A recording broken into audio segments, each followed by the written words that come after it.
Bismillahirrahmanirrahim. Assalamu alaikum, General Science students of class 9th. I hope all of you are doing great by the grace of Allah.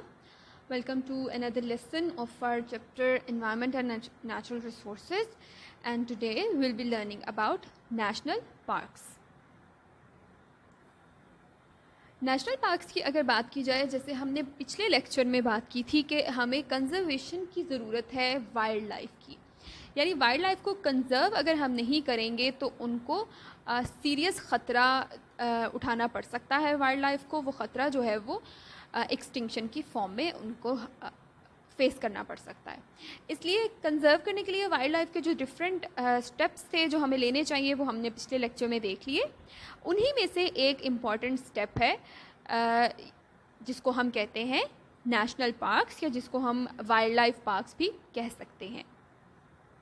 Wild life parks की बात अगर की जाए तो इनको हम define कर सकते हैं इस तरह से कि national parks are the natural areas which are kept in their original state along with the natural plants and animals for future generation. जिसका क्या मतलब है कि किसी भी जगह में कोई ऐसा एरिया जहाँ पे नेचुरली कुछ प्लांट्स की वैरायटीज़ और एनिमल्स की स्पीशीज़ रह रही हैं, उनको क्या किया जाता है, उसी ओरिजिनल जगह पर ही उनको अपनी प्रोटेक्शन के अंदर हम ले आते हैं। हम उनको अब अपनी सर्वेलेंस के अंदर रखेंगे, यानी हम उनके ऊपर नज़र रखेंगे। उनको किसी किस्म का अगर ख़तरा होगा तो उनको तहफ़्फ़ुज़ भी दे दिया जाएगा, और उनको जिस चीज़ की कमी होगी तो वो उनको प्रोवाइड कर दी जाएगी, लेकिन वो अपने नेचुरल हैबिटेट के अंदर ही रहेंगे। यानी हम उनको कुछ केजेस में या ज़ू की फॉर्म में नहीं रखेंगे, बल्कि वो अपने नेचुरल इन्वायरमेंट में रहेंगे, नेचुरल एरियाज़ में रहेंगे जहाँ पे वो वैसे अपनी लाइफ सर्वाइव कर रहे थे। लेकिन अब उनको हम लोग अपनी ह्यूमंस जो है वो अपनी प्रोटेक्शन के अंडर ले आएंगे। नेचुरल एरियाज़ को उनकी ओरिजिनल सेटिंग में रखा जाता है, यानी उनके अंदर कुछ चेंज नहीं किया जाता, और उस वहाँ पर मौजूद उसी एरिया में मौजूद जो नेचुरल प्लांट्स और नेचुरल एनिमल्स होते हैं उनको हम प्रोटेक्शन दे देते हैं।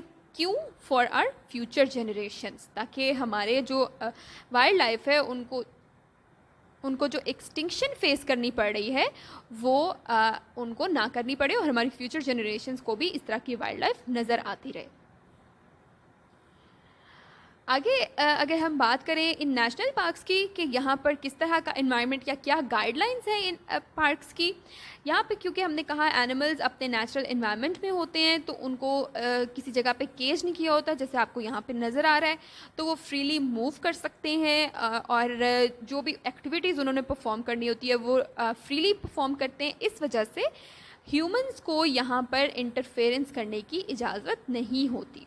ह्यूमंस के लिए ये ज़रूरी है कि वो ऐसी जगह पर विज़िट कर सकते हैं, इस तरह के पार्क्स को, नेशनल पार्क्स को ऑब्ज़र्व कर सकते हैं एनिमल्स को और प्लांट्स को, लेकिन यहाँ पर हंटिंग नहीं की जा सकती, यानी एनिमल्स को पकड़ा नहीं जा सकता, उनको किसी किस्म का नुकसान नहीं पहुँचाना चाहिए ह्यूमंस को, और उनको किसी भी किस्म का ख़तरा ह्यूमन से ऐसे एरिया में नहीं मिलता, इस तरह के प्लांट्स और एनिमल्स को।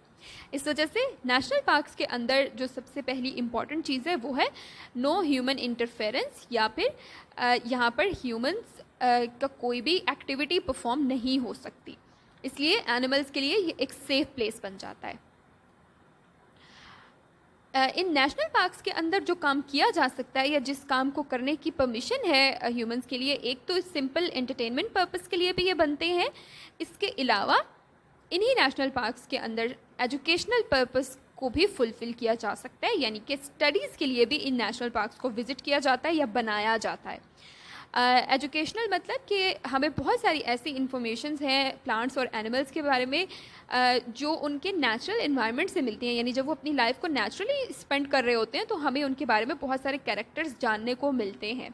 इस वजह से अगर हम इस तरह के नेचुरल इन्वायरमेंट में एनिमल्स और प्लांट्स को रहने दें और उनको अपनी प्रोटेक्शन के अंदर ले आएँ, तो हम इस नेशनल पार्क्स जैसी इस्टेब्लिशमेंट्स या इस तरह के स्ट्रक्चर्स को अपने एजुकेशनल पर्पसेस के लिए इस्तेमाल कर सकते हैं। एजुकेशनल के साथ साथ ही जुड़ा हुआ है रिसर्च वर्क, यानी कि हम इन्हीं नेशनल पार्क्स के अंदर रिसर्च का जो काम है, यानी न्यू टेक्निक्स और न्यू इन्फॉर्मेशन हासिल करने का जो काम है वो भी यहाँ पर कर सकते हैं, जिसको हम फील्ड रिसर्च का काम नाम देते हैं। सो ऐसे नेशनल पार्क्स के अंदर ऑल काइंड्स ऑफ पीपल जा सकते हैं, लेकिन जस्ट एज विजिटर्स और as a source of entertainment के तौर पर जाते हैं, ब्यूटीफुल एनिमल्स और प्लांट्स को देखने के लिए जाते हैं, एंड ऑल्सो इन जगहों पर एजुकेशनल और रिसर्च वर्क भी कैरी आउट किया जा सकता है। देयरफॉर हमें पता चला कि नेशनल पार्क्स जो हैं वो बहुत इम्पॉर्टेंट हैं बनाने के लिए, वाइल्ड लाइफ के लिए। पाकिस्तान के अंदर कुछ नेशनल पार्क्स की बात की जाए तो पाकिस्तान में number of beautiful national parks हमें मिल जाते हैं, जिसमें आपको कुछ एग्जांपल्स यहाँ पर नज़र आ रही हैं। A very famous park is Ayubia national park, then we have Kirthar national park, Deosai national park, और इसी तरह से मज़ीद बहुत सारे नेशनल पार्क्स यहाँ पर मौजूद हैं जहाँ पर डिफरेंट एनिमल्स को प्रोटेक्शन के अंदर रखा जाता है। सो आपने इसमें से एटलीस्ट 2 के नेम्स ज़रूर याद करने as examples of national parks in Pakistan. I hope कि आपको आज के लेक्चर की समझ आ गई है और कोई भी इसमें आपके लिए डिफ़िकल्ट बात नहीं है। आखिर में मैंने आपके लिए कुछ इंपॉर्टेंट क्वेश्चंस यहाँ पर लिखे हैं। नेशनल पार्क्स के ऊपर आपको नोट के लिए लिखने के लिए दिया जा सकता है, जबकि पूरा का पूरा जो हमारा 6.6 टॉपिक है, note on wild life and national parks, जिसमें वाइल्ड लाइफ आ जाएगा, कंजर्वेशन भी आ जाएगा और इंडेंजर्ड स्पीशीज़ भी आ जाएगा, तो ये पूरा भी एक लॉन्ग क्वेश्चन है, इस तरह से भी आपको पूछा जा सकता है। सो आपने इसको अकॉर्डिंगली लॉन्ग क्वेश्चन के तौर पर प्रिपेयर करना है। आई होप क्या आपको कोई प्रॉब्लम नहीं होगी लर्निंग में, एंड इंशाल्लाह I will see you in the next lecture. अल्लाह हाफिज़।